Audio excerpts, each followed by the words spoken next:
For the first time since cannabis legalization, we're getting an idea about how much money Canada's big marijuana companies are raking in. Edmonton-based Aurora Cannabis turned a $104 million profit in its last quarter. That's up a whopping 2,800% from a year ago. The company's selling over 2,600 kilograms of cannabis. That's almost 6,000 pounds, up more than 200%. The company's CEO said the commencement of adult consumer use sales in Canada has been very successful for Aurora, and it's been reported that Aurora Cannabis has been the top seller at OCS so far, accounting for about a third of all the online sales here in Ontario. And we're outside the legislature. Yes, we are. With Cynthia Mulligan. Yes, hello. And we missed Richard so much on our business chats at 5:30 that we brought you back with a new segment of different chats. So exciting. We're going to talk the most interesting stories of the day. We're going to talk a little bit of Queen's Park when there's lots. Because we both spend a lot of time here at Queen's Park. And there's no shortage of news at Queen's Park these days. No, multiple stories. So we were both here today, and there was a lot of talk about cannabis and how the government now says that the cannabis store is caught up. They say everything's hunky-dory when it comes to online sales.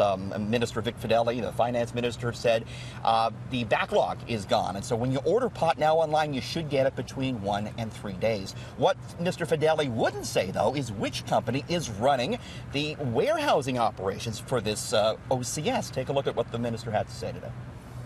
There is a private company that is running the warehouse, and that is a private contract that is in place today. This was started long before the election, and so we'll have more answers on that. I don't understand the mystery here, and they also didn't say if the tender went out for the contract. That's an important point. Did they make this open for other companies to bid, or did they just go with one company? Mr. Fedeli seemed to suggest there was no public tender. But he also said that it was the previous government behind it, and we asked the previous government, the Liberals. John Fraser, the Liberal leader. Let's see what he had to say. There's no reason that they've given that says we can't do this. Right? They haven't said anything. They haven't said, well, we can't do it for security reasons, or we can't do it. I don't think there's a valid reason for that not to be disclosed. Personally, I don't know who they are.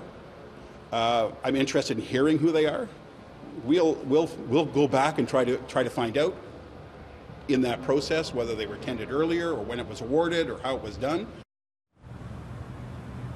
So there is a bit of a mystery here. I think we're going to hear more about it. The finance minister said he would have more to say on the subject going forward. Cynthia. We'll keep asking. Indeed. Okay, American Airlines. Yes. This is a really interesting story that you've dug up, and they're putting some passengers to work. So get this. If you have a nut allergy, like a lot of people do, and you're taking an American Airlines flight, they fly in and out of Toronto every day, they're going to lay you on the plane before everyone else, Cynthia, to wipe down your seat and wipe down your tray table. Is that a good idea, do you think?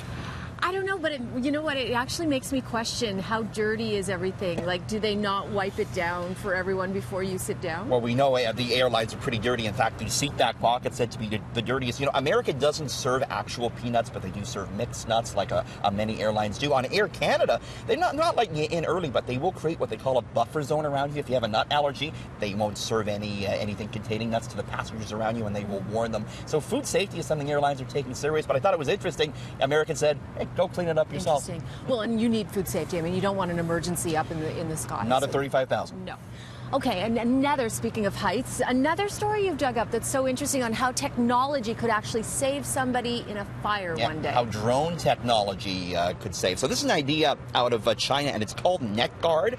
And the idea is if there's a big fire or an explosion in a high-rise building, this drone would be alerted, and it would fly to the building in question. It would spread out a net that would catch people, Cynthia, That's that fall amazing. or that jump.